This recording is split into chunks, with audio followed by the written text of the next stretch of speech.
محکمے میں ان کی ذرا بھی عزت نہ کی جاتی تھی۔ جب وہ گزرتے تو نہ صرف یہ کہ دربان کھڑے نہ ہوتے بلکہ ان کی طرف دیکھتے تک نہ تھے، جیسے کہ وہ ہال میں اڑتی ہوئی کوئی مکھی ہوں۔ ان کے افسران اعلیٰ ان کے ساتھ سرد مہری کے ساتھ حاکمانہ انداز میں پیش آتے تھے۔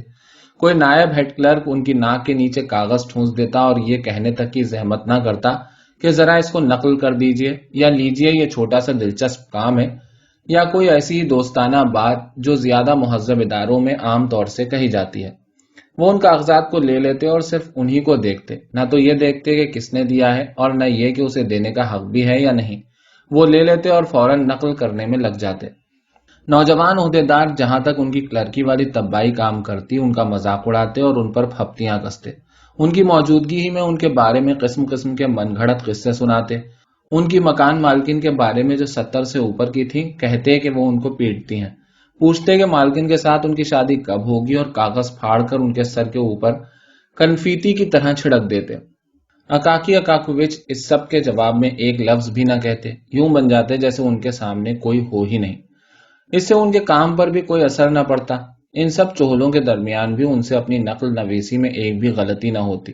بس جب مذاق حد سے بڑھ جاتا اور ان کے بازو پر ٹہوکے لگائے جاتے اور انہیں کام نہ کرنے دیا جاتا تب وہ احتجاج کرتے، مجھے تم لوگ میرے حال پر کیوں نہیں رہنے دیتے؟ آخر کیوں مجھے ستاتے ہو؟ اور ان لفظوں میں کوئی عجیب بات ہوتی اور اس لہجے میں بھی جس میں یہ کہے جاتے ان میں کوئی چیز دردناک سی ہوتی، جس کی وجہ سے ایک نوجوان جس کا ابھی ابھی تقرر ہوا تھا اور جو ان کا مذاق اڑانے میں دوسروں کے نقش قدم پر چل رہا تھا، اچانک ٹھٹک کر رہ گیا اور اس کے بعد سے ہر چیز کو وہ بالکل ہی دوسری روشنی میں دیکھنے لگا۔ کسی غیر قدرتی قوت نے اسے اپنے نئے دوستوں سے الگ کر دیا جنہیں وہ شائستہ تمیزدار لوگ سمجھا تھا، اور اس کے بہت دنوں بعد تک بڑی ہنسی خوشی کے موقعوں پر اسے یہ بڑھتی ہوئی گنج والا جھکا ہوا کلرک اور اس کے چبھ جانے والے الفاظ یاد آتے رہے، مجھے تم لوگ میرے حال پر کیوں نہیں رہنے دیتے؟ آخر کیوں مجھے ستاتے ہو؟ اور ان لفظوں میں اسے اور ہی الفاظ کی گونج سنائی دیتی، میں تمہارا بھائی ہوں۔ ایسے لمحوں میں یہ بیچارہ نوجوان اپنا چہرہ اپنے ہاتھوں سے ڈھانپ لیتا۔ اپنی زندگی میں متعدد بار انسان کو انسان کے ساتھ بے رحمی سے پیش آتے دیکھ کر ایک مہذب، تعلیم یافتہ اور شائستہ پرت کے نیچے چھپے ہوئے کمینہ بھونڈے پن پر وہ کانپ کانپ اٹھا۔ یا خدا، ان لوگوں میں بھی جنہیں دنیا شریف اور دیانتدار تسلیم کرتی ہے، بمشکل ہی آپ کو کوئی دوسرا شخص ایسا ملتا جو اپنے فرائض اتنی پابندی اور تندہی سے ادا کرتا ہو۔ یہی بات نہ تھی کہ وہ محنت سے کام کرتے تھے بلکہ وہ محبت سے کام کرتے تھے۔ اپنے کام میں، اپنی نقل نویسی میں وہ ایک ایسی دنیا دیکھتے جو رنگا رنگ اور دلکش تھی۔ ان کے چہرے پر خوشی کا تاثر پیدا ہو جاتا۔ حروف تاجی کے بعض حرف انہیں خاص طور سے پسند تھے اور انہیں دیکھ کر وہ خوشی سے پھولے نہ سماتے۔ وہ مسکراتے، آنکھ مارتے اور منہ سے ایسی آوازیں نکالتے کہ ان کے قلم سے نکلے ہوئے حرف کو ان کے چہرے پر پڑھنا ممکن ہوتا۔ اگر ان کو اپنے جوش کا مناسب صلہ ملا ہوتا تو وہ اسٹیٹ کونسلر ہو گئے ہوتے، حالانکہ اس پر وہ خود بھی حیران رہ جاتے۔ لیکن جیسا کہ ان کے طباع ساتھی کہا کرتے تھے، ان کا سارا انعام تھا سامنے ایک بلہ اور پیچھے بواسیر۔ لیکن یہ ہرگز نہیں کہا جا سکتا کہ ان کی طرف کوئی توجہ نہیں کی گئی۔ ایک ڈائریکٹر طبیعتاً نیک آدمی تھے، وہ انہیں ملازمت کی طویل مدت کے صلے میں انعام دینا چاہتے تھے۔ انہوں نے حکم دیا کہ انہیں نقل نویسی سے زیادہ اہم کام دیا جائے، جو یہ تھا کہ انہیں دوسرے دفتر کے ایک مکمل شدہ کیس کی رپورٹ لکھنے کا حکم دیا گیا۔ اس میں کرنا صرف یہ تھا کہ سرخی بدل دی جائے اور یہاں وہاں افعال کو صیغہ متکلم سے بدل کر صیغہ غائب میں کر دیا جائے۔ ان کے لیے یہ اتنا مشکل کام تھا کہ انہیں پسینے آ گئے۔ انہوں نے اپنی پیشانی پونچھی اور بالآخر کہا، نہیں، مجھے تو کچھ نقل ہی کرنے کو دیجیے۔ اس کے بعد سے وہ ہمیشہ نقل نویسی رہے۔ اس نقل نویسی کے علاوہ ان کے لیے بظاہر اور کوئی دنیا وجود نہ رکھتی تھی۔ وہ اپنے لباس کی طرف کبھی دھیان ہی نہ دیتے تھے۔ ان کی وردی اب سبز نہیں رہ گئی تھی بلکہ دھبے دار کھیری ہو گئی تھی۔ اس کا کالر نیچا اور تنگ تھا جس کی وجہ سے ان کی گردن جو اوسط لمبائی کی تھی باہر نکلی رہتی اور بہت ہی لمبی لگتی، ان پلاسٹر آف پیرس کے بنے ہوئے بلوں کی طرح جن کی گردنیں ہلتی رہتی ہیں اور جنہیں بیرونی خانچہ والے سروں پر ٹوکریوں میں لیے پھرتے ہیں، اور ان کی وردی پر ہمیشہ کچھ نہ کچھ چپکا رہتا، کوئی تنکا یا کوئی دھاگا۔ پھر انہیں اس بات میں خاص مہارت حاصل تھی کہ سڑک پر چلتے چلتے ایسے وقت ضرور کسی کھڑکی کے نیچے پہنچ جائیں جب اس میں سے گندا پانی یا کوڑا پھینکا جا رہا ہو۔ چنانچہ ان کی ہیڈ پر تربوز کے چھلکے یا کچھ اور کوڑا ضرور ہوتا۔ زندگی میں کبھی ایک بار بھی انہوں نے روز مرہ کے واقعات اور سڑک پر کے حال چال کی طرف کوئی توجہ نہ کی تھی۔ جسے ان کے نوجوان ہمکار اتنے غرور سے دیکھتے تھے اور جنہوں نے چوکنی نظر کی تیزی کو اس قدر بڑھا لیا ہے کہ وہ سڑک کی دوسری طرف بھی دیکھ لیتے ہیں کہ کس رکاب کا تسمہ ڈھیلا رہ گیا۔ اس فروغ گزاشت پر ان کے چہروں پر ضرور حقارت آمیز مسکراہٹ پیدا ہو جاتی، لیکن اکاکی اکاکووچ اپنے ارد گرد کی چیزوں میں سے اگر کسی چیز کو دیکھتے بھی تو وہ تھی ان کے ستھرے ہاتھوں پر بنی ہوئی ہموار لکیریں، اور جب کوئی گزرتا ہوا گھوڑا ان کے کندھے کے اوپر اپنے نتنے نکال کر زور سے گھوڑوں کی سانس میں پھپکارتا، تبھی انہیں خیال آتا کہ اس وقت وہ نقل نویسی نہیں کر رہے ہیں بلکہ سڑک پر چل رہے ہیں۔ گھر پہنچ کر وہ سیدھے کھانے کی میز کے پاس بیٹھ جاتے، شوربہ پیتے، گوشت کا ایک ٹکڑا اور پیاز کھاتے، اس کی پرواہ کیے بغیر کہ اس کا مزہ کیسا ہے اور اس پر مکھیاں یا خدا کا دیا ہوا اور بھی کچھ ہے۔ جب ان کا پیٹ تننے لگتا تو وہ میز سے اٹھ جاتے، ایک دوات لاتے اور گھر جو کاغذات لے آتے انہیں نقل کرنے بیٹھ جاتے۔ اگر ایسے کاغذات نہ ہوتے تو وہ محض اپنی خوشی کے لیے ایک نقل تیار کرتے، اور خاص طور سے اگر دستاویز قابل ذکر ہوتی تو ضرور، اپنے اسلوب کی بلاغت کے لحاظ سے نہیں بلکہ اس کے مخاطب علیہ کی اہمیت یا نئے پن کے اعتبار سے۔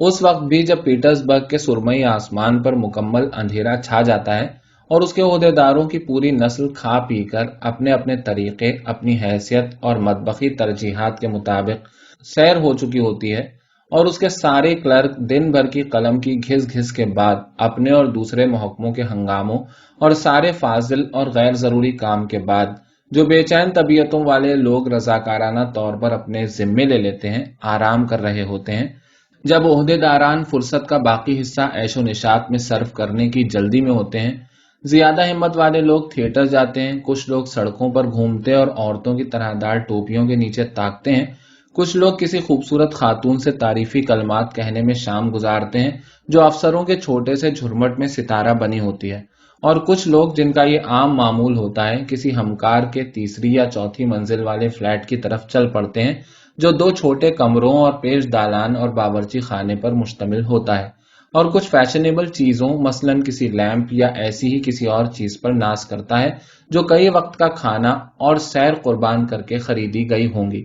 مختصر یہ ہے کہ اس وقت بھی جب سارے عہدیدار اپنے دوستوں کے چھوٹے چھوٹے فلیٹوں میں بٹ جاتے ہیں، تاش کھیلتے ہیں، گلاسوں میں چائے پیتے ہیں اور سستے رسک کھاتے ہیں، لمبے لمبے پائپ پیتے ہیں اور تاشوں کے بٹنے کے دوران میں اعلیٰ طبقے کی معاشرت کے بارے میں کوئی شرمناک قصہ سناتے ہیں جو عام روسی کے لیے ہمیشہ اور ہر حال میں بہت ہی پرکشش ہوتا ہے، یا جب کچھ اور بات کرنے کو نہیں ہوتی تو اس کمانڈنٹ کے بارے میں صدیوں پرانا لطیفہ سناتے ہیں جسے یہ رپورٹ دی گئی تھی کہ فالکونے کے بنائے ہوئے پیٹراول کے یادگاری مجسمے کے گھوڑے کی دم سنوار دی گئی ہے۔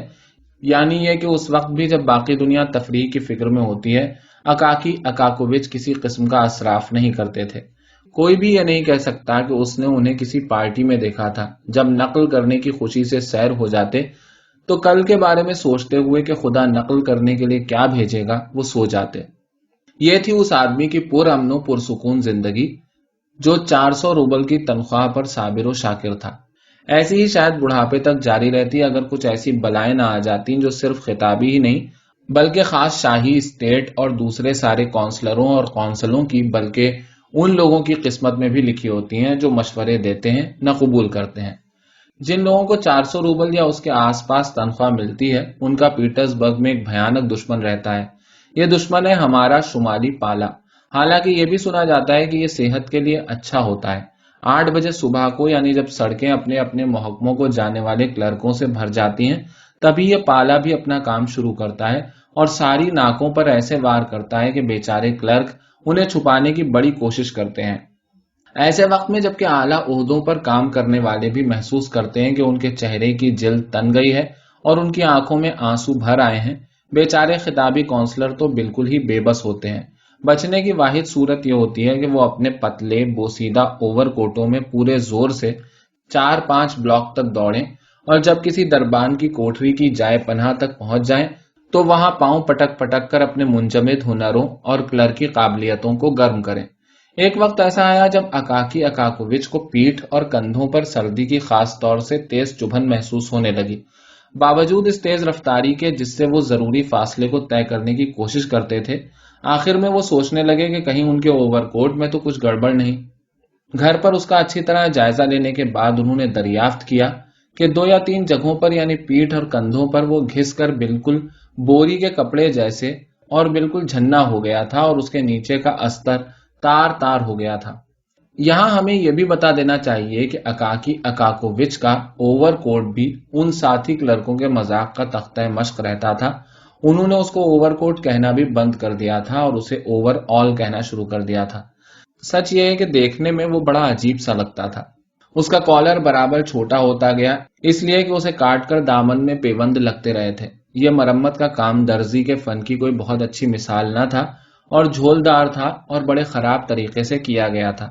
یوں مسئلے کی جڑ دریافت کرنے کے بعد اکاکی اکاکووچ نے طے کیا کہ اوور کوٹ کو درزی پیترووچ کے پاس لے جانا پڑے گا، جو کسی پچھواڑے والی سیڑھی کی 4تھی منزل پر رہتا تھا اور جو اپنے بھینگے پن اور چیچک روح ہونے کے باوجود عہدے داروں اور دوسرے گاہکوں کی پتلونیں اور ٹیل کوٹ مرمت کرنے میں خاصا ماہر تھا، یعنی ماہر جب وہ ہوش میں ہوتا اور اس کا چت کسی اور کام میں نہ لگا ہوتا۔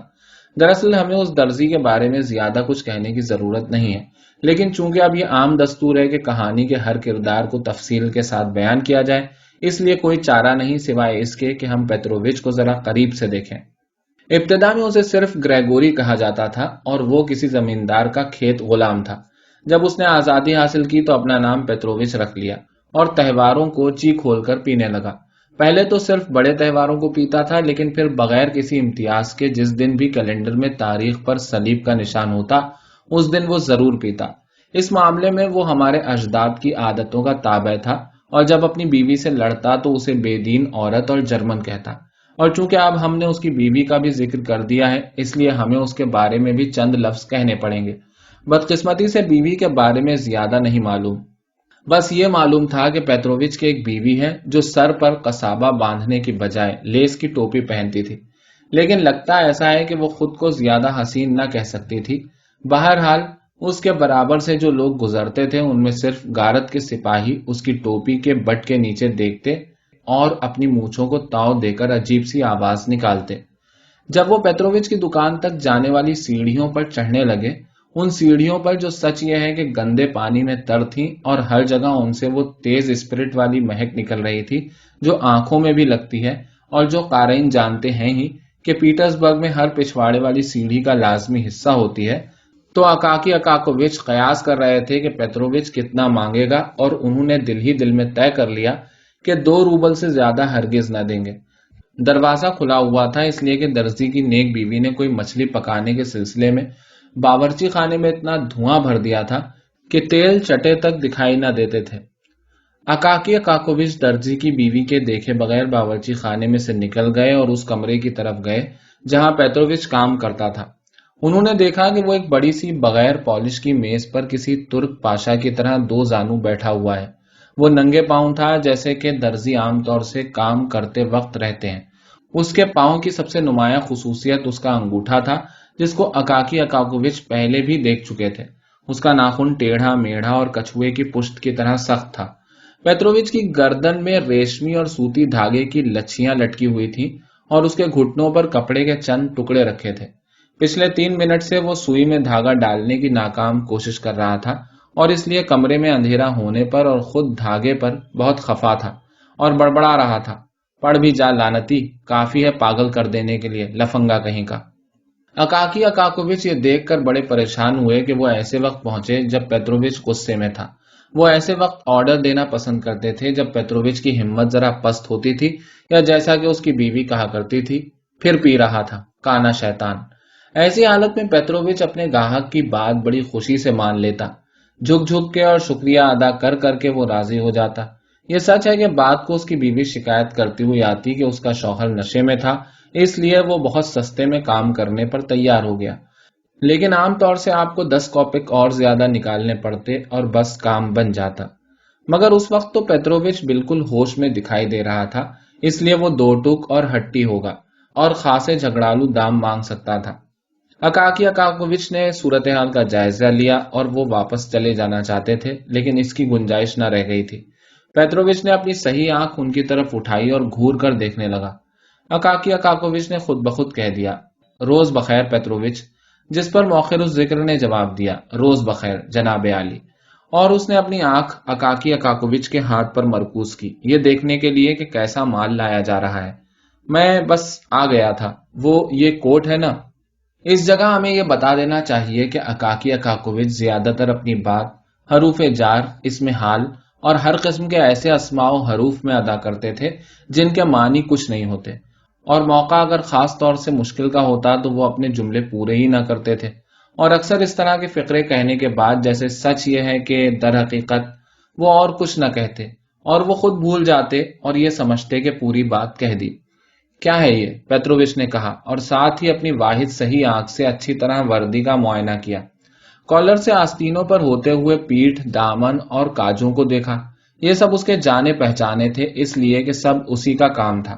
یہ درزیوں کا دستور ہے، اور کسی گاہک سے سامنا ہوتے ہی پہلی چیز وہ یہی کرتے ہیں۔ وہ میں اس لیے پیٹرووچ، یہ میرا اوور کوٹ کپڑا تو دیکھو ذرا، دوسری جگہوں پر تو خاصا مضبوط ہے، بس ذرا گندا ہے اور پرانا سا لگتا ہے، لیکن دراصل نیا ہی ہے، بس یہاں ایک جگہ پر یہ ذرا پیٹھ پر اور ایک کندھے پر ذرا سا گھس گیا ہے، اور اس کندھے پر بھی، یہ دیکھو، بس تھوڑا ہی کام ہے۔ پیٹرووچ نے اوور آل کو لیا، اسے میز پر پھیلایا، اچھی طرح اس کا معائنہ کیا، سر ہلایا اور جھک کر کھڑکی پر سے نسوار کی گول ڈبیا اٹھائی جس پر کسی جنرل کی تصویر بنی ہوئی تھی، لیکن یہ پتا نہیں کہ کس جنرل کی، اس لیے کہ جہاں سر تھا وہیں کسی نے انگلی دھسا دی تھی، اور اب اس چھید کو کاغذ کے چوکور ٹکڑے سے ڈھک دیا گیا تھا۔ ایک چٹکی نسوار لے کر پیٹرووچ نے کوٹ کو اپنے ہاتھوں پر پھیلایا اور روشنی کے سامنے کیا۔ ایک بار پھر اس نے اپنا سر ہلایا، پھر الٹ کر استر دیکھا اور ایک بار اور سر ہلایا، ایک بار پھر نسوار کی ڈبیا اٹھائی اور اس کا ڈھکنا کھولا جس پر کاغذ کے ٹکڑے سے ڈھکی ہوئی جنرل کی تصویر تھی، اور نتھنے میں ایک چٹکی نسوار لے کر ڈھکنا بند کیا، ڈبیا اس کی جگہ پر رکھی اور بالآخر اعلان کیا، نہیں، اسے ٹھیک نہیں کیا جا سکتا، کپڑا بالکل بیکار ہو گیا۔ یہ سن کر اکاکی اکاکووچ کا دل تو بیٹھ گیا، انہوں نے بالکل بچے کی طرح منت کرتے ہوئے کہا، کیسے نہیں کیا جا سکتا پیٹرووچ؟ میرا مطلب ہے بس کندھوں ہی پر تو ہے، تمہارے پاس کوئی نہ کوئی ٹکڑا تو ہوگا ہی۔ پیٹرووچ نے کہا، ہاں ٹکڑے تو مل جائیں گے، ٹکڑوں کی کوئی بات نہیں، لیکن انہیں سینا تو ناممکن ہے، کپڑا بالکل گل گیا ہے، اس میں سوئی دھساؤ اور وہ نکل پڑے گا، تو نکل آنے دو، تب تم اس پر سیدھے سیدھے پیون لگا سکتے ہو۔ ہاں مگر کچھ ہے ہی نہیں جس پر پیون لگایا جائے، پیون کو پکڑنے کے لیے کچھ نہیں ہے، بہت گھسا ہوا ہے، کہنے کو تو یہ کپڑا ہے لیکن تیز ہوا کے سامنے کر دیجئے اور تار تار ہو کر اڑ جائے گا، لیکن کسی طرح اس کی مضبوطی کرو، ایسا کیسے ہے کہ در حقیقت نہیں۔ پیٹرووچ نے فیصلہ کن انداز میں کہا، کچھ بھی کرنا ناممکن ہے، کام بالکل بگڑ چکا ہے۔ اچھا تو یہ ہوگا کہ جاڑے آئیں تو اسے کاٹ کے پاؤں میں لپیٹنے کے لیے پٹیاں بنا لیجئے، اس لیے کہ موزوں سے تو پاؤں گرم ہوتے نہیں، وہ تو جرمنوں نے ایجاد کر دیے لوگوں سے زیادہ روپیہ ایٹنے کے لیے۔ جرمنوں پر چوٹ کرنے کا کوئی موقع پیٹرووچ ہاتھ سے نہیں جانے دیتا تھا، اور یہ تو صاف ہے کہ اوور کوٹ آپ کو نیا بنوانا پڑے گا۔ نیا؟ نیا لفظ سنتے ہی اکاکی اکاکووچ کی آنکھوں کے آگے اندھیرا چھا گیا اور کمرے کی ہر چیز تیرنے سی لگی، بس واحد چیز جسے وہ صاف دیکھ سکتے تھے وہ تھی پیٹرووچ کی نسوار کی ڈبیا پر جنرل کی تصویر جس کے چہرے پر کاغذ چپکا ہوا تھا۔ انہوں نے جیسے نیند سے چونکتے ہوئے پوچھا، نیا کیسے؟ میرے پاس تو اس کے لیے پیسے بھی نہیں ہیں۔ ہاں نیا، پیٹرووچ نے بڑے تکلیف دہ سکون کے ساتھ کہا، اور اگر نیا ہی بنوانا پڑا تو وہ میرا مطلب ہے کہ دراصل یعنی کتنے کا ہوگا؟ ہاں یہی 150 تو کم سے کم لگانے ہی پڑیں گے، پیٹرووچ نے معنی خیز انداز میں ہونٹ بھینچ کر کہا۔ اسے پرزور اثر ڈالنا بہت پسند تھا، ایسی باتیں کہنے کا شوق تھا کہ سننے والا سکتے میں آ جائے، اور پھر وہ اپنے حیران سامع کے چہرے پر ان لفظوں کا اثر کنکھیوں سے دیکھتا تھا۔ اوور کوٹ کے لیے 150 روبل؟ اکاکی اکاکووچ چلا پڑے، شاید زندگی میں پہلی بار انہوں نے اپنی آواز اونچی کی تھی، ویسے وہ بہت ہی نرم اور مدھم آواز میں بولتے تھے۔ جی ہاں، پیٹرووچ نے کہا، اور اوور کوٹ تو اس سے بھی زیادہ کا ہو سکتا ہے، اگر مارٹین کے فر کا کالر لگا دیجئے اور ریشمی استر والا سرپوش اس کے ساتھ بھی سلوا دیجئے تو وہ 200 کا ہو سکتا ہے۔ پیٹرووچ ذرا مہربانی، اکاکی اکاکووچ نے منت کرنے کے لہجے میں کہا۔ انہوں نے پیٹرووچ کی باتیں اور اس کے سب مؤثر الفاظ نہیں سنے اور سننا بھی نہیں چاہتے تھے۔ کسی طرح ٹھیک کر دو تاکہ تھوڑا بہت اور کام دے جائے۔ نہیں، میری محنت بھی برباد ہوگی اور آپ کا پیسہ بھی، پیٹرووچ نے کہا، اور یہ آخری فیصلہ سن کر اکاکی اکاکووچ دل شکستہ ہو کر وہاں سے رخصت ہوئے۔ اپنے گاہک کے جانے کے بعد پیترووچ کافی دیر تک بے حس و حرکت کھڑا رہا، اپنے ہونٹ معنی خیز انداز میں بھینچے رہا، اور اس نے کام نہیں شروع کیا، اس لیے کہ وہ اپنے آپ سے بہت خوش تھا کہ اس نے اپنا نقصان بھی نہیں کیا اور درزی کے فن کو بھی نہیں گرایا۔ سڑک پر نکل کر اکاکی اکاکووچ کو لگا کہ جیسے وہ خواب دیکھ رہے ہیں۔ انہوں نے اپنے آپ سے کہا، تو یوں ہے معاملہ، اور میں نے سوچا بھی نہ تھا کہ یہ نوبت آ چکی ہے۔ پھر کچھ دیر چپ رہنے کے بعد بولے، تو یہ ہے صورت، یہ ہوا آخرکار، اور سچ مچ میں تو تصور بھی نہ کر سکتا تھا کہ یہ صورت ہے۔ اس کے بعد وہ پھر چپ ہو گئے، دیر تک چپ رہے اور بولے، خیر پھر یوں ہی صحیح، اب یہ دیکھیے کہ یہ تو بالکل ہی غیر متوقع، ایسا تو نہیں سمجھا تھا، کیا مشکل ہو گئی بیٹھے بٹھائے۔ یہ کہہ کر وہ گھر کی طرف نہیں بلکہ بالکل مخالف سمت میں چل پڑے۔ انہیں احساس ہی نہیں تھا کہ وہ کر کیا رہے ہیں۔ راستے میں ایک چمنی صاف کرنے والا گندا آدمی ان سے ٹکرا گیا اور ان کا کندھا بالکل سیاہ ہو گیا۔ ایک زیر تعمیر مکان کی سب سے اوپر والی منزل پر سے ان پر پوری ٹوپی بھر چونا گر پڑا۔ وہ اس سب سے بے خبر تھے۔ وہ تو جب ایک پولیس والے سے ٹکرائے جس نے اپنی تمباکو کی سینگ میں سے کچھ نسوار جھاڑ کر نکالنے کے لیے اپنی تبر پر رکھ دی تھی، تب وہ ذرا ہوش میں آیا، اور وہ بھی اس لیے کہ پولیس والے نے کہا، یہ تم جا کہاں رہے ہو؟ فٹ پاتھ پر تمہارے لیے کافی جگہ نہیں ہے کیا؟ اس پر انہوں نے ادھر ادھر نظر ڈالی اور گھر کی طرف واپس مڑے۔ اب انہوں نے اپنے خیالات کو یکجا کرنا شروع کیا اور اپنی حالت کو مناسب روشنی میں دیکھا۔ انہوں نے اپنے آپ سے اپنے اکھڑے اکھڑے لہجے میں نہیں بلکہ صاف صاف اور سمجھ میں آنے والے انداز میں بات کی، جیسے آدمی اپنے کسی معقول دوست سے بات کرتا ہے جس کے ساتھ انتہائی ذاتی اور نازک معاملوں پر بھی باتیں کی جا سکتی ہیں۔ اکاکی اکاکووچ نے کہا، اب پیترووچ سے بحث کرنے سے تو کوئی فائدہ نہیں، وہ آج ذرا لگتا ہے بیوی نے اس کی کچھ مرمت کر دی ہے۔ اچھا یہ ہوگا کہ میں اس کے پاس اتوار کی صبح کو جاؤں، سنیچر کی شام کے بعد اس کی آنکھیں چڑھی ہوئی ہوں گی اور وہ آدھا سو رہا ہوگا، اور سر کے لیے شراب کی ضرورت ہوگی اور بیوی اسے پیسے دے نہیں رہی ہوگی، اور تب میں اسے 10 کوپک ٹکاؤں گا، تب وہ عقل کی بات سنے گا۔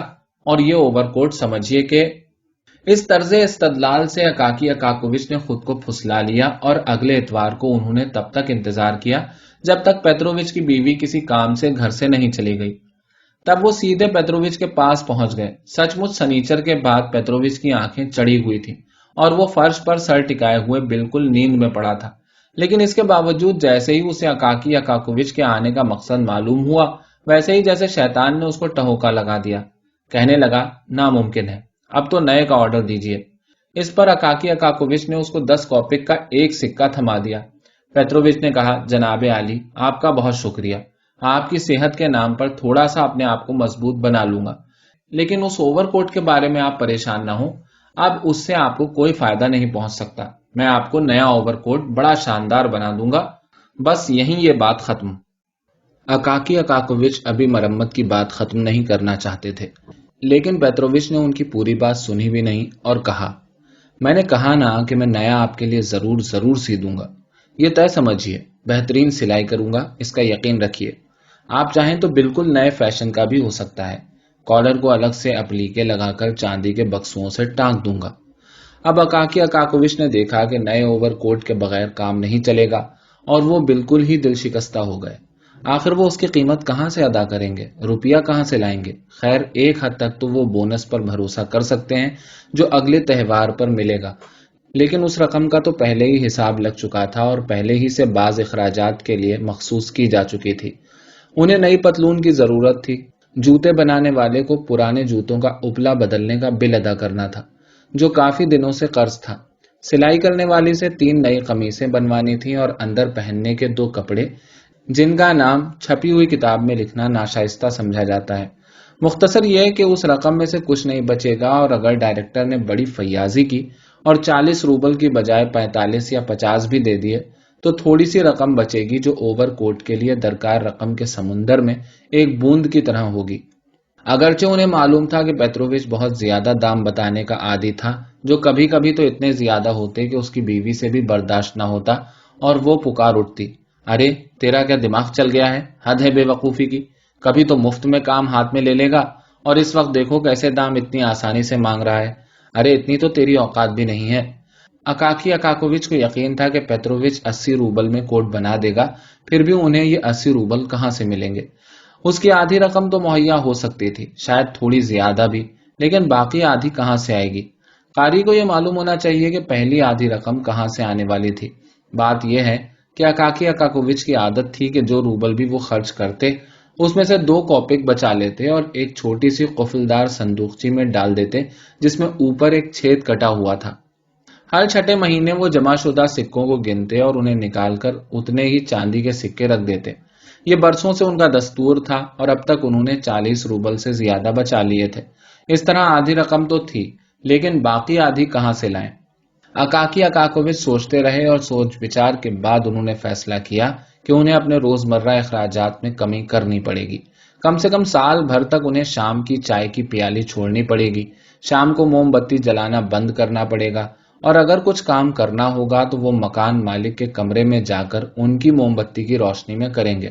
جب چلیں گے تو انہیں پتھروں اور روڑیوں پر احتیاط کے ساتھ آہستہ چلنا ہوگا تاکہ ان کے جوتے نہ گھسیں۔ کپڑے جہاں تک ہو سکے کم دھلوانے ہوں گے اور ان کو زیادہ دن چلانے کے لیے گھر پہنچتے ہی کپڑے اتار کر اپنا سستا سوتی ڈریسنگ گاؤن پہن لینا ہوگا جو بہت پرانا تھا اور جس سے خود وقت بھی دستبردار ہو گیا تھا۔ سچ تو یہ ہے کہ شروع میں انہیں خود کو ایسی پابندیوں کا عادی بنانے میں بڑی مشکل ہوئی، لیکن پھر وہ ان کے عادی ہو گئے اور یہی معمول بن گیا۔ وہ اس کے بھی عادی ہو گئے کہ شام کو بالکل ہی کھانا نہ کھائیں، لیکن اس کی جگہ انہیں روحانی تغذیہ ملا۔ آئندہ اوور کوٹ کے دائمی تصور کو انہوں نے اپنے خیالات میں بسا لیا۔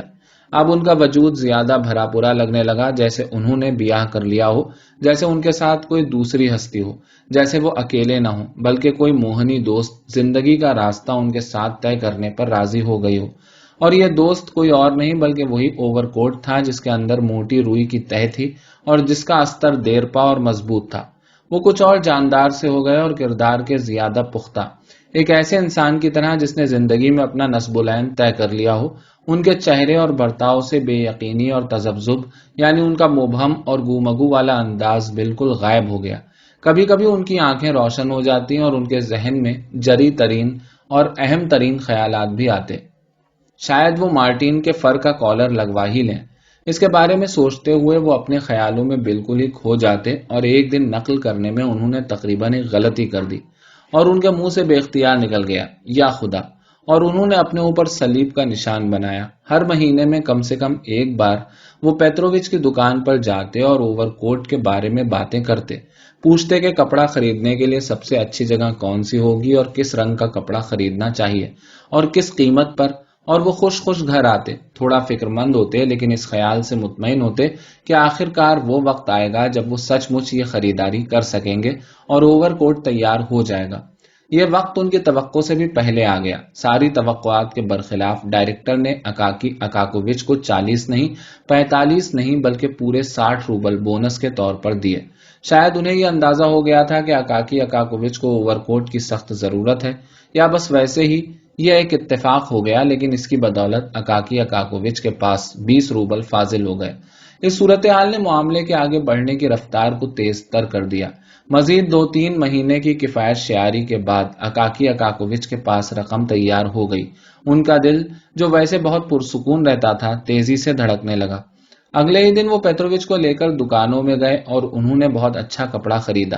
اس میں تعجب کی کوئی بات نہیں، اس لیے کہ اس خریداری کے بارے میں وہ 6 مہینے سے سوچتے آ رہے تھے اور شاید ہی کوئی مہینہ گزرا ہو جب وہ دکان میں نہ گئے ہوں اور انہوں نے قیمتوں کا موازنہ نہ کیا ہو۔ خود پیٹرووچ نے کہا کہ اس سے اچھا کپڑا انہیں کہیں نہیں مل سکتا۔ استر کے لیے انہوں نے سوتی کپڑا لیا، لیکن اتنی اچھی قسم کا اور اتنا مضبوط کہ پیٹرووچ کے لفظوں میں وہ ریشمی کپڑے سے زیادہ اچھا اور زیادہ چمکدار بھی تھا اور دیکھنے میں عمدہ معلوم ہوتا تھا۔ انہوں نے فیصلہ کیا کہ مارٹین کا فر نہیں لیں گے، اس لیے کہ وہ بہت مہنگا تھا، بلکہ اس کی بجائے انہوں نے بہترین بلیوں کی کھالیں لیں، ایسی کھالیں جو دور سے دیکھنے پر بالکل مارٹین جیسی لگتی تھیں۔ پیٹرووچ نے اوور کوٹ سینے میں پورے 2 ہفتے لگائے، اس لیے کہ روئی کی تہ جمانے کا کام بہت تھا، ورنہ تو جلدی ختم ہو جاتا۔ پیٹرووچ نے سلائی کے 12 روبل لیے، اسے 1 کوپک بھی کم نہیں ہو سکتا تھا۔ ہر چیز ریشمی دھاگے سے سی گئی تھی، مہین ٹاکوں کی دوہری سلائی، اور بعد کو ہر سلائی پر پیٹرووچ نے خود اپنے دانتوں سے کام کیا اور انہیں مختلف آرائشی شکلیں دی۔ جس دن پیٹرووچ آخر کو وہ اوور کوٹ لایا، یہ کہنا مشکل ہے کہ ٹھیک ٹھیک وہ کون سا دن تھا، لیکن غالباً وہ اکاکی اکاکووچ کی زندگی کا سب سے یادگار دن تھا۔